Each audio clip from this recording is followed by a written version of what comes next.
Allez, aujourd'hui on s'attaque à un sujet qui est passionnant, l'entretien du bateau.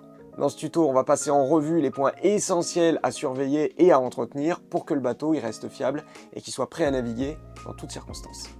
Envie d'apprendre à naviguer? On a créé une formation 100% en ligne avec une centaine de vidéos, des bases pour débutants jusqu'à la préparation des grandes traversées en mer.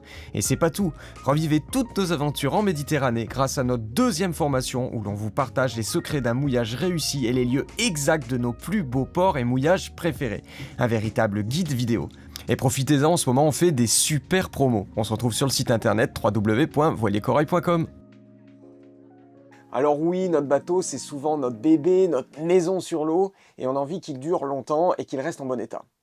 Alors le problème, c'est qu'un bateau, c'est soumis à des conditions qui sont difficiles. Tu as le sel, le vent, le soleil, l'humidité. Et pour garantir sa sécurité, sa durabilité, le bateau, il faut faire un entretien qui est régulier et faire les bonnes choses.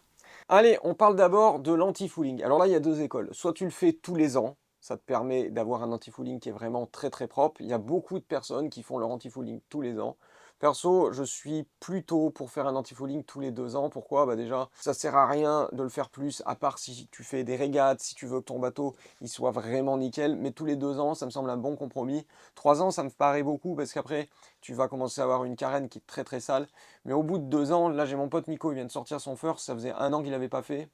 Le bateau il est nickel.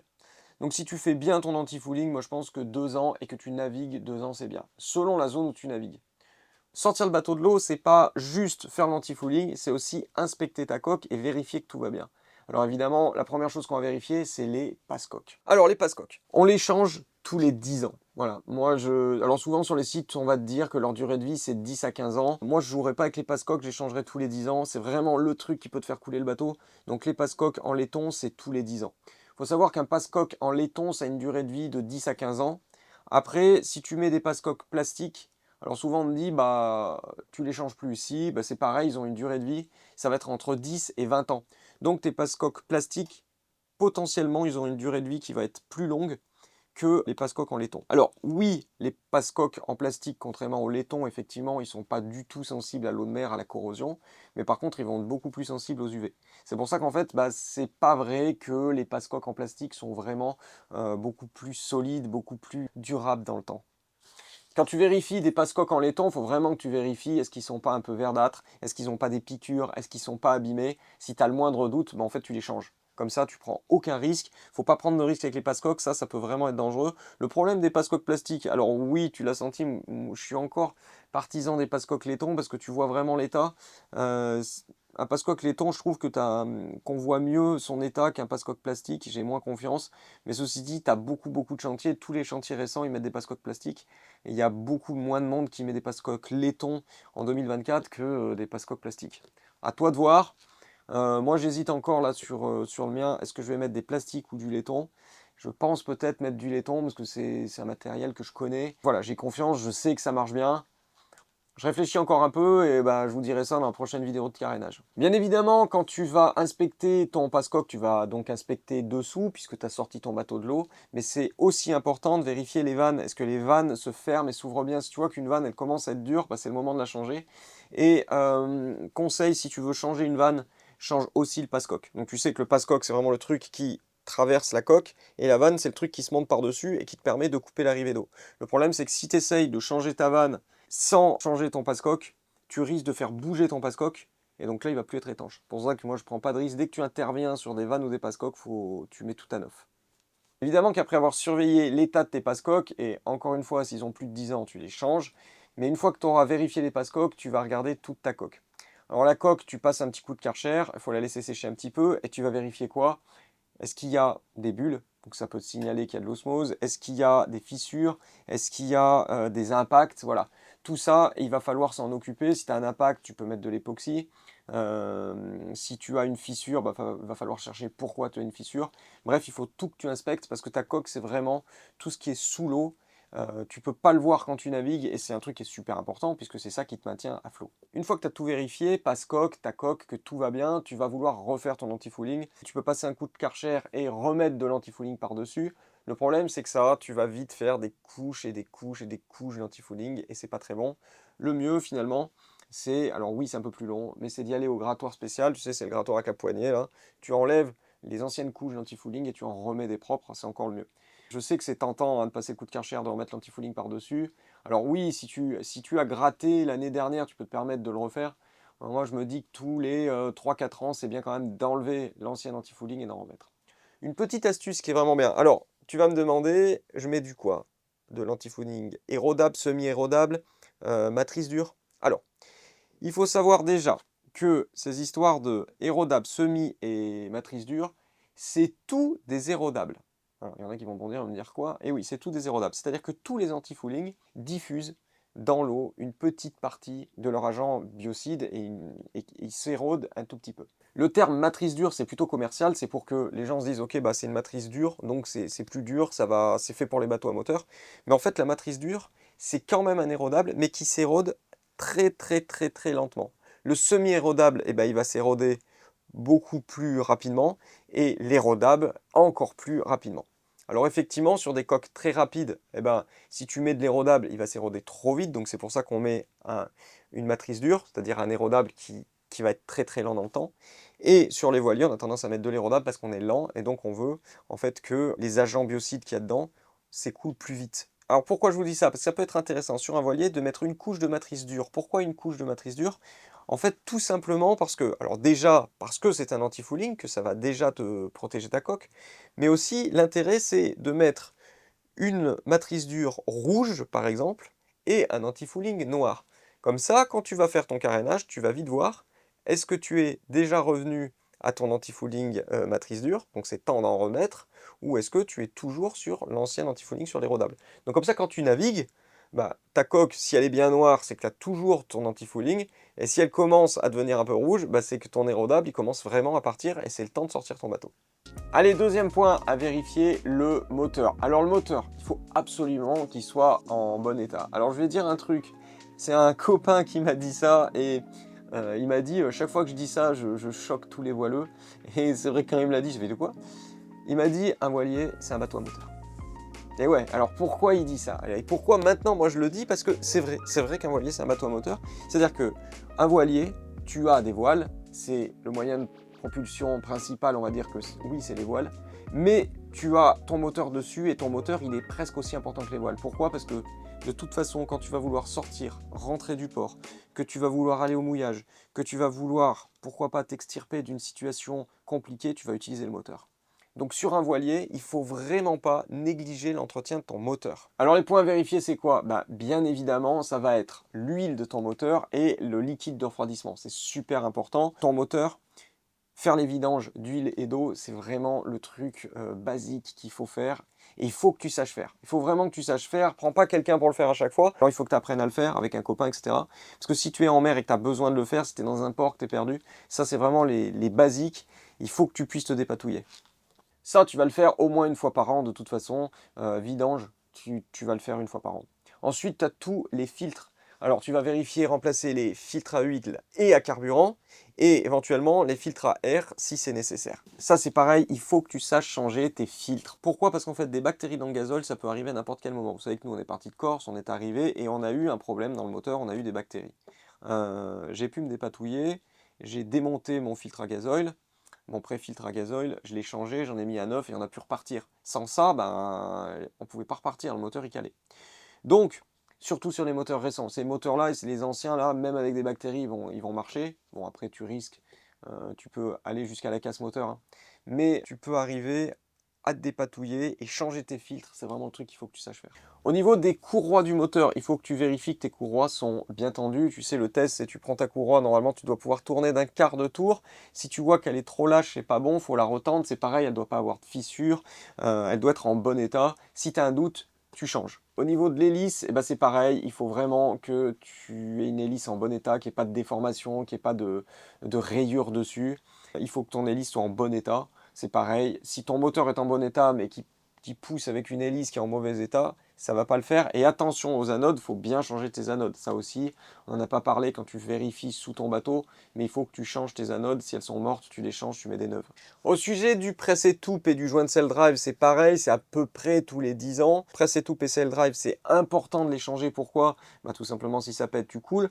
Au niveau des batteries du moteur, on revient sur le moteur. Au niveau des batteries du moteur, ce qui peut être bien, c'est que tes batteries, évidemment, tu nettoies les bornes et tu peux tester le niveau de charge. Voilà, tu testes le niveau de charge, il faut que tes batteries soient en bon état, il faut qu'elles soient bien chargées et qu'elles tiennent la charge. Ensuite, au niveau du moteur, si tu peux faire un système pour rincer le moteur à l'eau douce, c'est juste parfait. Ça, c'est une astuce qu'on m'a donnée. Comment on fait? Tout simplement, l'astuce, c'est de faire boire au moteur du vinaigre blanc et de laisser toute une nuit. Puis, le lendemain, tu vas re-rincer à l'eau douce. Alors, pourquoi tu voudrais nettoyer tout le circuit de refroidissement? En fait, le circuit de refroidissement, alors qu'il soit direct ou indirect, il peut accumuler du calcaire, des dépôts de sel, des algues. Et en fait, du coup, tu vas réduire l'efficacité du refroidissement. Ces dépôts, bah, c'est pareil, ils peuvent entraîner une surchauffe ou ils peuvent endommager les composants internes du moteur. Tout ça fait que si tu rinces à l'eau douce et en plus, si tu arrives à nettoyer au vinaigre blanc, en fait, ton moteur, tu vas vraiment prolonger sa vie. Alors pourquoi du vinaigre blanc? Bah, en fait, le vinaigre blanc, c'est acide, hein, tu as de l'acide acétique dedans, et ça va dissoudre tous les dépôts calcaires, les résidus de sel, mais c'est quand même moins agressif que tous les produits chimiques qu'on peut te vendre. Alors il y a des produits qui sont faits pour, hein, que tu peux utiliser, mais le vinaigre blanc, déjà, c'est pas cher, et c'est un produit qui va être naturel.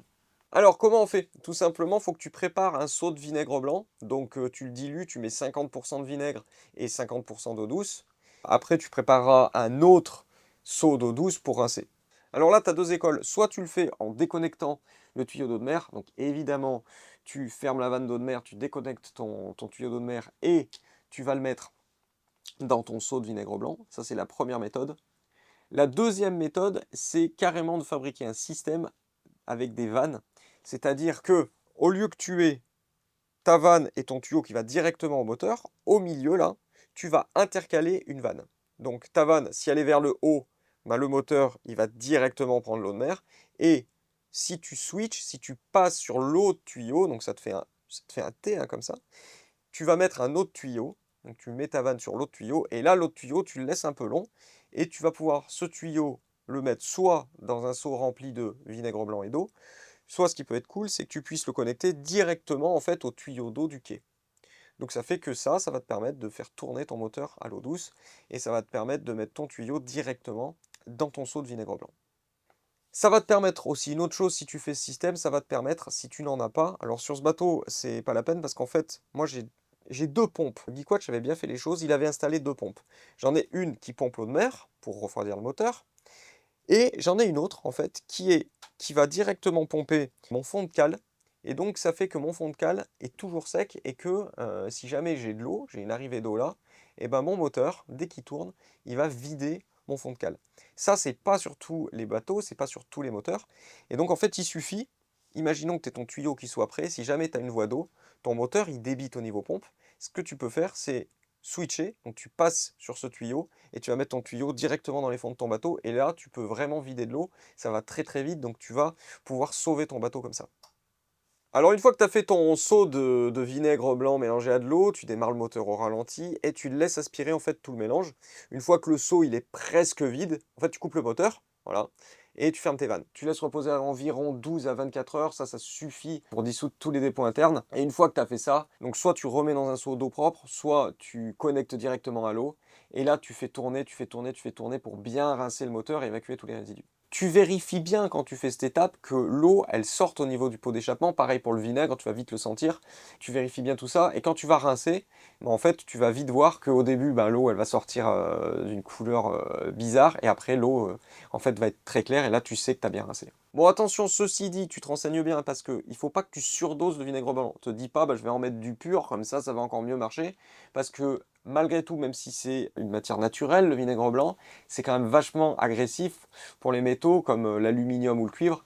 Donc il faut vraiment diluer parce que tu risques sinon d'abîmer les pièces de ton moteur et c'est vraiment le contraire de ce qu'on veut, quoi. Pareil, laisse pas trop longtemps, 12 à 24 heures ça suffit. Si tu laisses plus longtemps, bah, tu risques d'abîmer les joints, tu risques d'abîmer des pièces sensibles et donc c'est pas ce que tu veux. Évidemment après, t'oublies pas le rinçage. Vraiment, il faut rincer, rincer, rincer à l'eau douce pour vraiment éliminer tout le vinaigre. Bon, une fois que tu as fait tout ça, tu vas vérifier ton filtre à eau de mer, tu vérifies qu'il est bien propre, et que tu n'as pas de débris qui rentrent dedans, qui vont boucher ton circuit d'eau de mer. Une petite astuce que je te donne, mais bon, qui paraît évidente. Un moteur bien entretenu, c'est bien. Un moteur qui tourne, c'est mieux. Un moteur, faut que ça tourne. Donc même hors saison, pense à aller à ton bateau et faire tourner le moteur. Alors faire tourner le moteur à quai, c'est bien. Si tu peux aller en mer et puis faire un petit tour, c'est encore mieux. Parce que finalement, ton moteur, il a besoin de tourner, il a besoin de faire tourner l'hélice, il a besoin d'être en prise. Si vraiment tu peux pas sortir, à ce moment-là, bah tu le mets en prise sur les amarres un peu doucement. Bon, tu vas pas casser le ponton, hein, mais c'est toujours mieux de le faire tourner en prise un petit peu. Allez, numéro 3 de l'entretien, le gréement et les voiles. Sur un voilier, le gréement, bah, vous savez que c'est essentiel. Les voiles, c'est pareil. Tu as deux choses qui sont essentielles à regarder, le gréement dormant, le gréement courant. Le gréement dormant, on va dire c'est tout le gréement qui dort, c'est-à-dire tout le gréement qui ne bouge pas. On va avoir les haubans, les ridoirs, tous les câbles métalliques en fait qui tiennent ton mât et qui ne bougent jamais. Donc ça, faut l'inspecter régulièrement. Tu vas essayer de repérer des fissures, de la corrosion ou des signes d'usure. Les trucs qu'on appelle les gendarmes, c'est-à-dire si tu as des petits torrents, plein de torrents, tu vas regarder à la base, vers les sertissages, que tu n'as pas un torrent qui s'est détaché. Là, ça veut dire qu'il faut que tu le changes. En général, et les recommandations, c'est de changer ton gréement tous les 10-15 ans. Alors oui, je vous vois venir. Il y a des gens qui vont me dire, moi mon gréement, il a 40 ans, il est toujours en place, je vais dans du 30 nœuds et il tient bien. C'est vrai que des fois ça tient. Ça, c'est une question personnelle. Est-ce que tu veux garder ton gréement ou non? Les recommandations, c'est 10 à 15 ans. Attention, ça coûte très très cher, c'est pour ça que la plupart des gens ne le font pas. Sache que normalement, c'est tous les 10 à 15 ans. Au niveau du gréement courant, bah évidemment, c'est plus facile parce que le gréement courant, si ça pète, alors par exemple, si tu pètes une écoute de grand voile, c'est moins grave parce que tu vas pouvoir la changer facilement. Mais évidemment, qu'est-ce que tu vas vérifier? Ben, qu'ils ne sont pas fatigués, filochés. Et petite astuce, ça je te le dirai dans un autre tuto encore une fois, mais la petite astuce c'est tu règles ton génois au près et tu fais une marque et tu vois si tu as besoin au bout d'une heure que tu vois que ta voile elle s'est un petit peu détendue, c'est pas bon. Tout ce qui est écoute, il faut toujours que ça ne bouge pas, c'est pas du tout élastique. C'est le contraire avec une amarre. Une amarre, il faut que ça soit élastique, parce que justement, bah, quand tu encaisses les chocs, il faut que le cordage ait une certaine élasticité.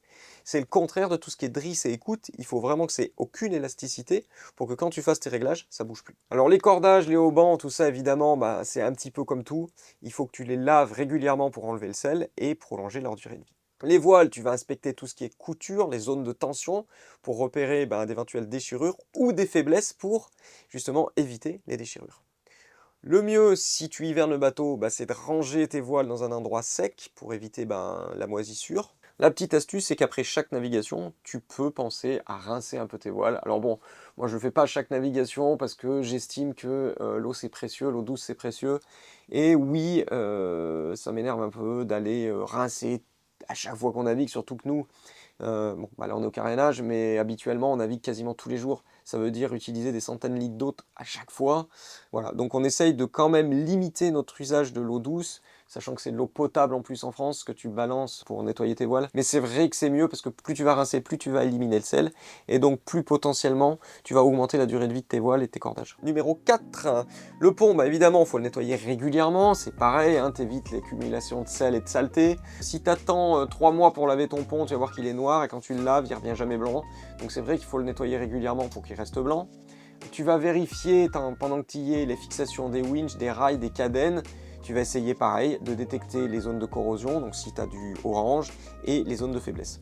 Voilà, tout ça c'est à vérifier et pendant que tu y es, tu rinces et tu nettoies. Alors les produits qui marchent vraiment bien pour nettoyer le bateau, alors moi j'en ai essayé plein. Et franchement ceux-là ils sont très efficaces selon la situation que tu as. Le numéro 2, là, c'est ces produits de la marque Nautic Clean. Alors, c'est absolument pas sponsorisé cette vidéo, hein. Je les ai achetés au même prix que vous chez le Chip. Chez mon pote Franck, d'ailleurs, à la Grande Motte, qui est super sympa. Si vous êtes dans la région de la Grande Motte, n'hésitez pas à aller faire un tour à AD. Il est trop sympa, faut y aller. Bref, ces produits-là, moi je les ai achetés, donc pas de collaboration commerciale, rien du tout. Et j'en suis super content, ça marche vraiment bien. Le 2, en fait, c'est vraiment pour tout ce qui est traces de rouille. Ça enlève, mais comme jamais. Le 7, alors c'est tout ce qui est traces de gras, traces noires, ça marche même sur les coques, ça marche super bien. Et le 4, c'est plutôt pour tout ce qui est sky, vinyle, textile. Ces trois-là, ils coûtent un peu cher, mais alors ils sont efficaces. Les 2, 4 et 7, là, c'est un truc de fou, ils sont super efficaces. Au niveau des réservoirs d'eau, effectivement, les réservoirs d'eau, c'est bien de temps en temps de les désinfecter. Tu as des produits qui sont faits exprès pour les désinfecter. Donc tu désinfectes, tu nettoies, tu rinces et tu fais ça au moins une fois par an, c'est bien pour désinfecter. Et en hiver, évidemment, on remplit les réservoirs de gazole pour éviter les bactéries et tu vides les réservoirs d'eau si tu ne sers pas de ton bateau pour éviter les bactéries. Tu regarderas le tuto hivernage de ton bateau pour voir justement ce qu'on fait quand on hiverne son bateau et savoir pourquoi c'est important de faire ça. Bon, ensuite, au niveau de l'entretien, il y a le bateau, mais il y a aussi les équipements de sécurité. Les équipements de sécurité, ils sont essentiels, il faut vraiment penser à les entretenir et à vérifier que tout va bien. Le radeau de survie, tu vérifies la date de révision et tu le fais réviser. Je te le redis, je sais qu'il y en a beaucoup sur les forums, ouais, t'as pas besoin de ça, tu prends ton annexe, c'est faux. Un radeau de survie, quand tu commences à partir au large, de toute façon c'est obligatoire selon la loi, mais même sans ça, il faut que tu en aies un et qu'il soit révisé. Les gilets de sauvetage, alors avoir les gilets de sauvetage, c'est bien, il faut qu'ils soient révisés. Donc tout ce qui est système de déclenchement automatique, il faut les réviser, c'est-à-dire remplacer les cartouches si c'est nécessaire, c'est pareil, tu as des dates. Au niveau des gilets de sauvetage, je le redis, mais oui, c'est bien d'avoir le gilet de sauvetage, mais le mieux c'est encore d'avoir une longe et d'être accroché à ton bateau, parce que si tu es accroché à ton bateau, normalement tu ne peux pas tomber à l'eau, et donc ton gilet de sauvetage, eh ben, il ne te servira pas. Le but d'un gilet de sauvetage, c'est qu'il ne serve jamais. Parce que s'il sert, ben, c'est que tu as loupé quelque chose, c'est que tu n'as pas été attaché, que tu es tombé. Donc le mieux, c'est de s'attacher. Au niveau des extincteurs, pareil, il faut qu'ils soient à jour et qu'ils soient placés dans des endroits stratégiques. Tu vois, là, par exemple, moi, j'en ai un juste en face de moi. S'il y a n'importe quoi qui se déclenche dans le bateau, je peux le choper très très vite. Il se voit, il est rouge, tu peux pas le louper. Et il y en a vraiment dans des endroits très stratégiques, juste au-dessus de la cuisine, et ils se voient, mais vraiment bien. Alors oui, c'est moche, mais ils sont pas planqués. Tout ce qui est VHF et balise, bah, faut tester régulièrement. Alors, tester systématiquement avec le cross, je suis pas chaud parce qu'ils n'ont pas que ça à faire, surtout en pleine saison. Par contre, tu peux très bien demander à un pote qui a une autre VHF sur un autre bateau, ou toi, tu prends ta VHF portable et puis tu demandes à ton copain, ta copine qui soit dans le bateau pour tester, voir si ça marche bien. N'hésite pas aussi en astuce de te faire une checklist des équipements de sécurité que tu as. Tu te fais une checklist, tu dis voilà, j'ai ça, ça, ça, ça, ça. Tu mets les dates de révision, les dates auxquelles il faut que tu révises, les dates auxquelles tu les as révisées. Et comme ça, tu vois ce que tu as et tu vois éventuellement ce que tu veux compléter et ce que tu dois réviser. Allez, on aborde un sujet qui va être glissant puisqu'on va parler de graissage et lubrification. Pourquoi je dis que le sujet est glissant? Parce que on a tous nos petits trucs, on a tous nos petites affinités. Et il est vrai que souvent, il n'y a pas une personne qui te dit la même chose. Ah, la graisse marine. La graisse marine, t'en as, ils vont te dire, ouais, la graisse marine, c'est pas bien, nanani, nanana. Si, la graisse marine, c'est excellent en fonction de ton utilisation. En gros, la graisse marine, ça va être pour les pièces qui sont fortement exposées. D'accord ? Elle est spécialement conçue pour résister à l'eau salée, à l'humidité et aux températures extrêmes. En gros, ça va être la graisse marine, tu vas l'utiliser pour toutes les pièces qui sont soumises à des fortes contraintes mécaniques. Alors je parle de quoi? Les axes de safran et d'hélice, les ridoirs du gréement dormant. Tu vas pouvoir en mettre sur les boulons ou les écrous qui sont exposés à l'eau de mer, ou d'ailleurs dans les boulons en général. Tu vas pouvoir en mettre sur tes winches. Alors ouais, il y en a qui n'aiment pas mettre de la graisse dans les winches, parce qu'ils vont te dire ouais, mais ça va créer de la poussière, nanani, nanana. Le winch, pour moi, c'est une pièce mécanique qui est fortement sollicitée. Et donc, si tu appliques une fine couche de graisse marine sur les engrenages, c'est plutôt bon. Alors tu peux mettre soit une graisse marine, n'importe quelle graisse marine, il y en a une qui est pas trop mal, c'est la WD-40, spécialiste graisse je crois que ça s'appelle. Encore une fois, je ne suis pas sponsorisé par WD-40, mais je l'ai utilisée et elle est vraiment pas mal. Donc c'est une graisse que tu peux utiliser, elle est résistante à l'eau salée, elle protège vraiment bien contre la corrosion, et elle est franchement vraiment bien. Alors c'est pareil, la graisse marine, souvent on va te dire, bah ouais, mais ça va prendre les saletés, après elle marche plus. Si, le problème c'est que souvent on en met trop, c'est-à-dire que si tu mets beaucoup trop de graisse, là oui, ça risque d'attirer la saleté et ça risque de te créer des blocages. En fait, la graisse, c'est comme tout, tu en mets une fine couche, ça suffit. Après, on passe au lubrifiant, tout ce qui est lubrifiant. Les lubrifiants, c'est un peu le contraire de la graisse marine, ça va être pour toutes les pièces qui sont mobiles et sensibles. Comme type de lubrifiant, tu vas avoir le PTFE. Ça va être vraiment idéal pour tout ce qui est mécanisme fin, parce que tu vas réduire les frottements sans encrasser tes pièces. Donc vraiment, tout ce qui est fin, ça va être idéal le PTFE. Tu vas t'en servir pour quoi? Tu vas t'en servir pour tout ce qui est rail de chariot de grand voile, les poulies, les drisses, les bloqueurs, voilà, les charnières, les verrous de hublot, de porte, tout ça, tu peux le passer au PTFE. Alors c'est sûr qu'il faut que tu évites d'utiliser de la graisse sur tout ce qui est poulie ou rail, ça peut vraiment encrasser le système, parce qu'en fait, vraiment, la graisse, elle attire les saletés si tu en mets trop, et vraiment sur les trucs qui sont mobiles et qui sont très fins, il faut vraiment éviter, tu mets du lubrifiant PTFE. A contrario, sur tout ce qui est lourd, Bah en fait, le lubrifiant, ça va être trop fluide, ça va pas supporter les contraintes mécaniques. Donc par exemple, les winches, les sacs de safran, ça va pas marcher, c'est-à-dire que ton lubrifiant PTFE, il va pas tenir les contraintes mécaniques. Donc là, oui, tu vas mettre de la graisse marine. C'est pareil, les lubrifiants silicone, c'est parfait pour tout ce qui est caoutchouc, plastique, mais pas pour tout ce qui est engrenage métal. Tout ce qui va être graisse marine, ça va convenir aux pièces métalliques, mais moins bien aux pièces synthétiques. Voilà, ils ont chacun leur domaine d'utilisation, ils sont vraiment tous les deux bien, mais il faut savoir sur quoi tu les passes. Et tu devrais les passer quoi? Tout ce qui est winch, axe de safran, ridoir, tu peux le faire tous les ans. Pareil, tu peux lubrifier tout ce qui est rail, poulie, bloqueur, ça au moins tous les ans tu peux le faire. On n'y pense jamais, mais à chaque saison, oublie pas de lubrifier tout ce qui est charnière, verrou de hublot, de graisser tout ce qui est boulon exposé. Et après chaque navigation, tu sais que tu peux donner un petit coup de rinçage, ou au moins une fois de temps en temps, c'est bien. Vous avez envie d'apprendre à naviguer? On a créé une formation 100% en ligne, spécialement conçue pour vous accompagner à chaque étape. Avec une centaine de vidéos, vous apprendrez tout, des bases pour débutants jusqu'à la préparation des grandes traversées en pleine mer. Mais ce n'est pas tout, revivez toutes nos aventures en Méditerranée grâce à notre deuxième formation. Elle vous dévoile non seulement les secrets pour réussir vos mouillages en toute sérénité, mais aussi les lieux exacts de nos plus beaux ports et mouillages préférés. Cette formation, c'est un véritable guide vidéo, parfait pour jeter l'ancre dans des endroits incroyables. Et en ce moment, on fait des offres exceptionnelles sur nos formations, donc c'est le moment idéal pour embarquer avec nous et transformer vos rêves de navigation en réalité. Retrouvez toutes les informations sur notre site www.voiliercorail.com et si vous voulez retrouver tout ça facilement, il vous suffit d'aller dans la description de cette vidéo et d'aller sur notre site internet. Allez, salut les copains!